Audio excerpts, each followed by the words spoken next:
Agora, antes de passar as perguntas, queria que você contextualizasse o título do seu verbete. Eu sei que você é da história, mas por que interesse nesse tema específico? Tá bom.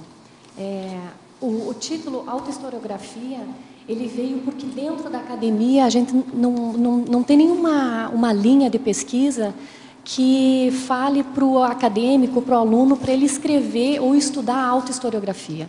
Então, a gente sempre, na academia, a regra, a tradição é estudar a historiografia. Entendi. Então, a autohistoriografia, ela volta mais para os nossos estudos dentro da conscienciologia. Tá, com paradigma mais avançado. Um paradigma mais aberto, mais avançado, que abrange aí as múltiplas existências. E você acha que se na academia fosse divulgado mais essa questão de fazer a própria análise da própria vida, você acha que muito mais gente chegaria à conscienciologia? Olha, os professores dentro da academia, eles têm um preconceito com o estudo biográfico. Então, o estudo autobiográfico, então, o negócio eu acho mais que está um complexo. pouco mais longe deles. É bem mais complexo do que a gente está pensando. Embora o IPC de Florianópolis, eles têm feito muita palestra pública dentro da universidade. Isso eu acho que está ajudando mais. Uma hora abre. Então, vamos passar. Você quer comentar antes da gente passar para... Eu queria entender, Nina, que você coloca aqui, na antonimologia, a pesquisa biográfica, como antônimo da autohistoriografia, e lá, na sua fatologia, na página 34, na primeira linha, o fato de a historiografia nem sempre ser biografia. Fiquei meio confusa. Explica para a gente qual é a diferença. Historiografia, o conceito clássico de historiografia, o que é? É o estudo de tudo que já foi escrito sobre história. Por isso, historiografia, né? O registro da história. E ele tem um duplo conceito, que eu até coloco na fatologia. Agora eu não sei onde é que eu coloquei, mas o duplo conceito é assim: não basta estudar tudo que foi escrito sobre a história, mas também estudar de que forma, de que maneira a história foi escrita. Porque a história, com o passar do tempo, ela mudou o tipo de análise e, consequentemente, o tipo da escrita da história. E aqui, quando eu coloco na antonimologia que autohistoriografia não é pesquisa biográfica, porque pesquisar a biografia não é registrar a história.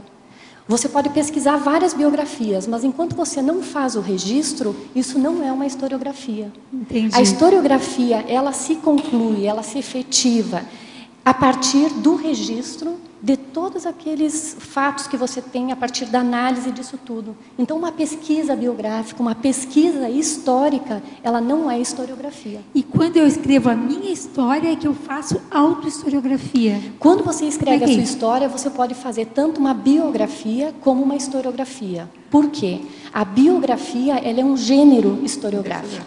Ela está dentro de uma maneira de escrever história.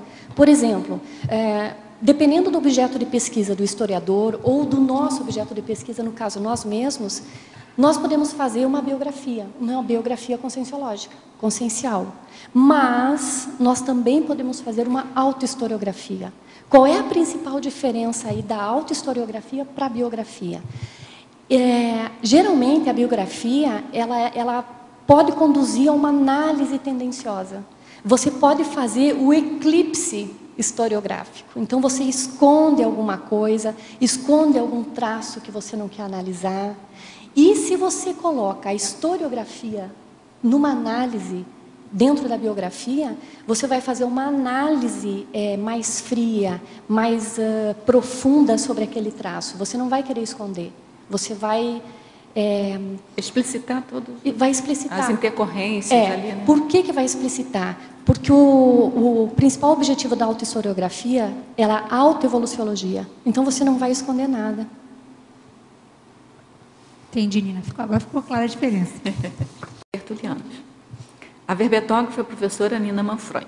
Na Estrangeirismologia, página 33, poderia nos explicar como ocorre a comparação entre os habit-forming forces, levando a questionamentos? O que a gente começa a fazer? Quando você começa a fazer uma autohistoriografia, você vai trabalhar com fatos. E os fatos nos revelam alguns hábitos que a gente tem. Quando a gente fala aqui da comparação, levando a questionamentos, você começa a comparar hábitos que você tinha no passado com os hábitos que você tem hoje, e você começa a se questionar, esse hábito é sadio ou não é? Sabe, por que eu continuo com isso? E nesse momento você começa a fazer esses questionamentos, porque dentro da história, a história ela é feita no desenvolvimento dela, no desenvolvimento do estudo historiográfico, é inevitável a gente fazer comparações analíticas.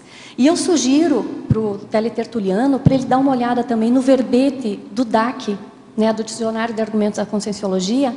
O professor Valdo escreveu um verbete de mega-habitologia. Então, vale a pena também dar uma lida para complementar essa estrangeirismologia.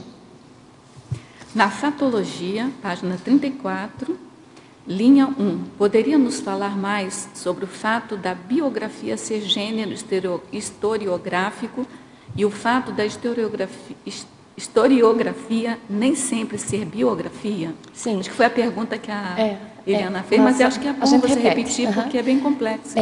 O fato da historiografia nem sempre ser biografia é porque a historiografia ela é o estudo da história.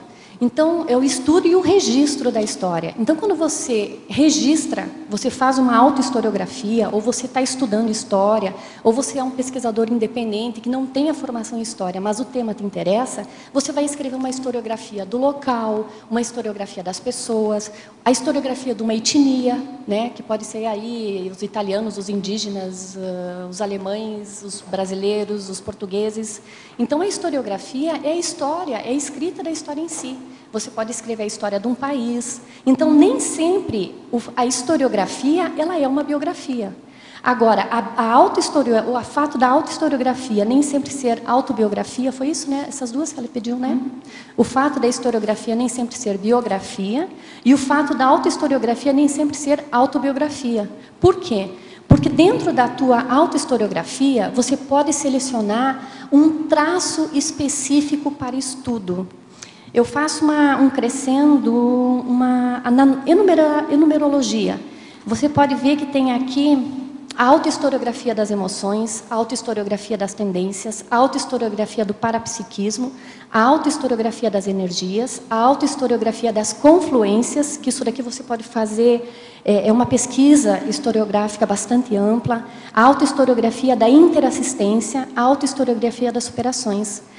E você pode fazer, isso tudo você pode fazer independente da sua autobiografia. Mas essa autohistoriografia pode compor a sua autobiografia. Então, por que a gente diferencia muito bem a autohistoriografia da biografia? Porque se você aprofunda a autohistoriografia, a sua biografia vai ficar riquíssima. Então, elas não são excludentes, isso é importante deixar claro. Elas são extremamente complementares, elas são um parzinho, uma dupla.